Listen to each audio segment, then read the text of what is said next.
Cocoa Tea, Lifestyle, Career, and Net Worth in 2025. Cole then George Scott, known as Cocoa Tea, was a Jamaican reggae legend whose soulful voice and conscious lyrics defined an era. Born September 3, 1959, in Rocky Point, Clarendon, Jamaica, he passed away on March 11, 2025, at 65. Subscribe to our YouTube channel for exclusive tributes to Cocoa Tea and other reggae icons. Raised in a fishing village, Cocoa Tea's early life was modest.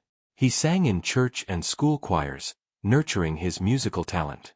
At 14, he recorded his first single, Searching in the Hills, 1974, but it failed commercially, leading him to work as a jockey and fisherman. Undeterred, he performed on local sound systems, refining his craft. In 1983, he moved to Kingston, adopting the stage name Cocoa Tea, inspired by his love for hot cocoa. His breakthrough came in 1984 under producer Henry Junjo Laws with hits like Rocking Dolly and I Lost My Sonia. His 1985 debut album, Weh Dem Can't Stop Cocoa Tea, marked his ascent in reggae. Embracing Rastafarianism in 1985, Cocoa Tea's music evolved to tackle social issues, spirituality, and love. His 1990 hit, Rikers Island, topped US and UK reggae charts, showcasing his ability to blend conscious reggae with dancehall flair. Albums like Holding On, 1989, with Shabba Ranks and Home Tea produced anthems such as Pirates Anthem.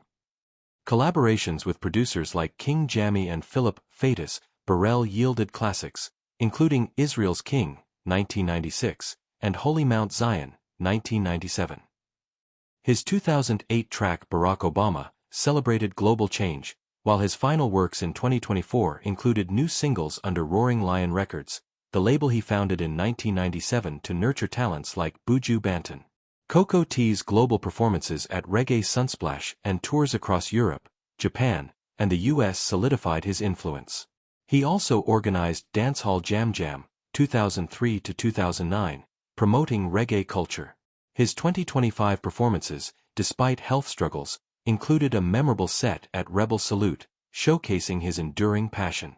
Living between Jamaica and Florida, Cocoa Tea remained grounded.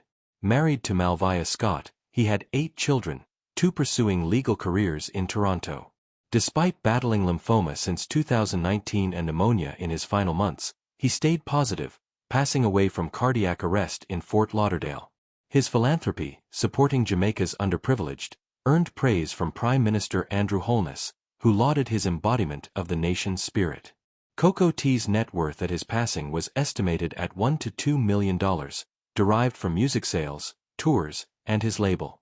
His legacy, marked by hits like Tune In and Good Life, continues to inspire.